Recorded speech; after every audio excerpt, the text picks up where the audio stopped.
Hello everybody and welcome to another live video from the Damage Report. On today, the first day potentially of what will eventually be known formally as the war with Iran.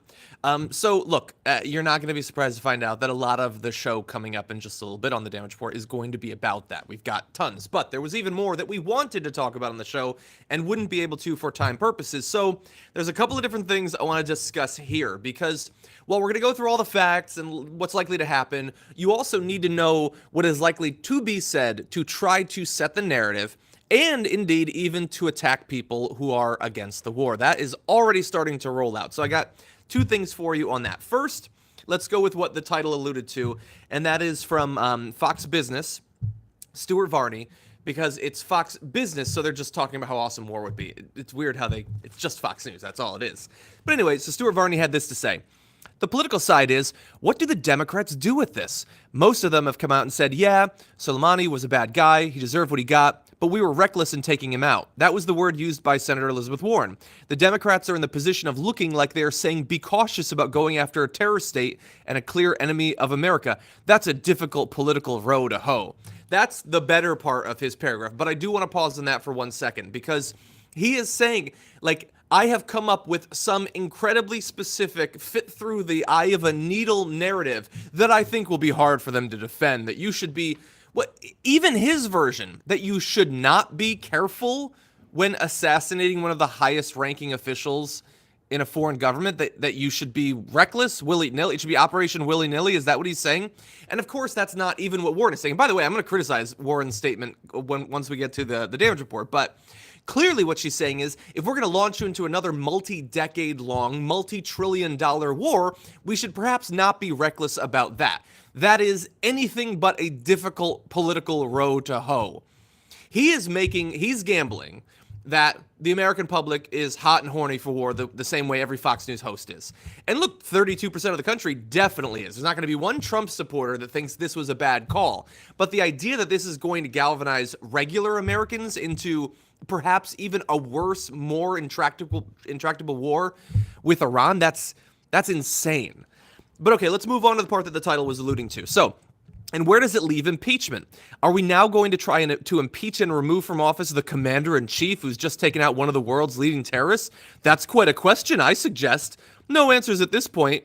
Frankly, I'm waiting to see how President Trump phrases his reaction to this news. Will he celebrate like he celebrated the death of al-Baghdadi? Or will he say, well, we reluctantly had to do it to stop another attack? We don't know the answer. Okay, so the idea that Stuart Varney is probably a multi-million-dollar-a-year paid host who is brought on for his expertise and analysis and ability to analyze business and political trends.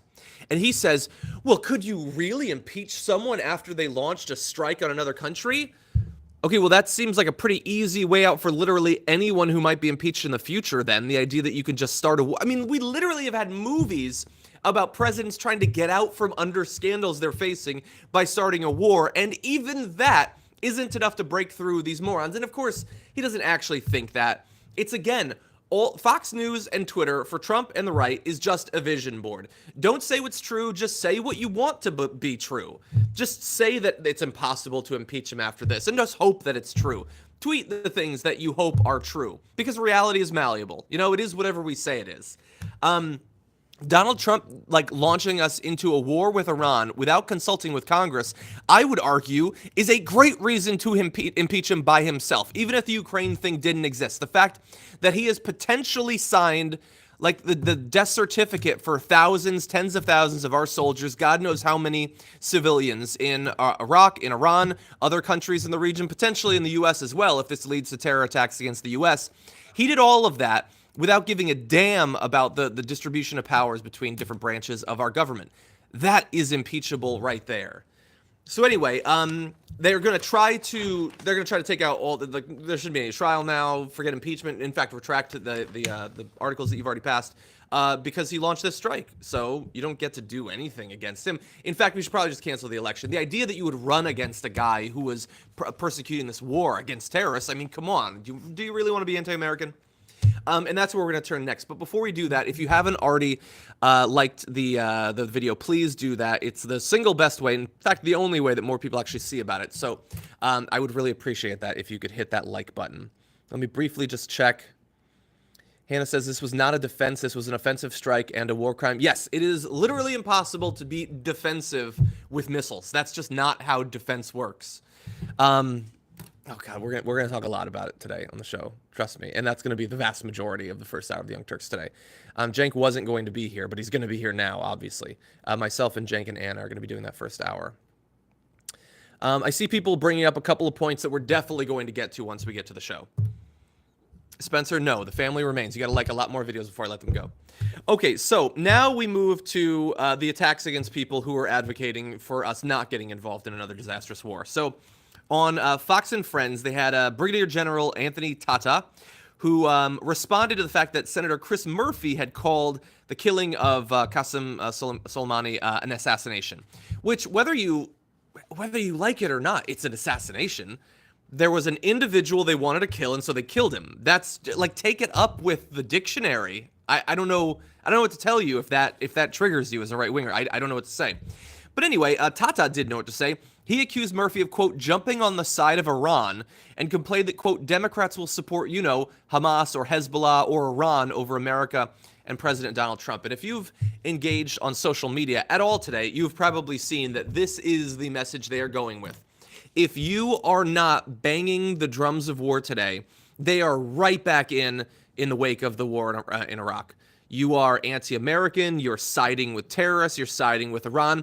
If you are doing what you need to do to stop more American soldiers and civilians from being killed, you're un-American. If you are trying to throw them into another Mideast wood chipper, then you are a good patriot. That's effectively what they are trying to stake out as the positions that are acceptable right now. So understand that. If you go on social media later today, and if you're advocating for us not getting involved in a war and not spending trillions of dollars more, you are un-American. So expect, and by the way, so it's Fox News right now that's saying this.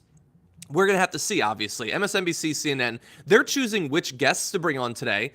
Are they going to have learned from the experience of Iraq, or are they going to bring the same pundits on, the same former generals, the same former CIA officers in to talk about how awesome a war would be and how necessary it would be? And, oh God, like, it is rough, but he was a really bad guy, and so maybe we do have to send more soldiers, which we are in the process of doing. We'll have specifics on that on the show. And so that's the news cycle today. It is exactly what Donald Trump and the right wants, because they're hot for any war, obviously. There's no opportunity for mass civilian deaths without them being horny for it in the Middle East. And what do you think that CNN and MSNBC are going to do? You think that they're going to be unified in opposition to this war? That they're going to, like, honestly, we probably got more out of Geraldo on Fox this morning than we'll get out of most of those shows on CNN and MSNBC later today.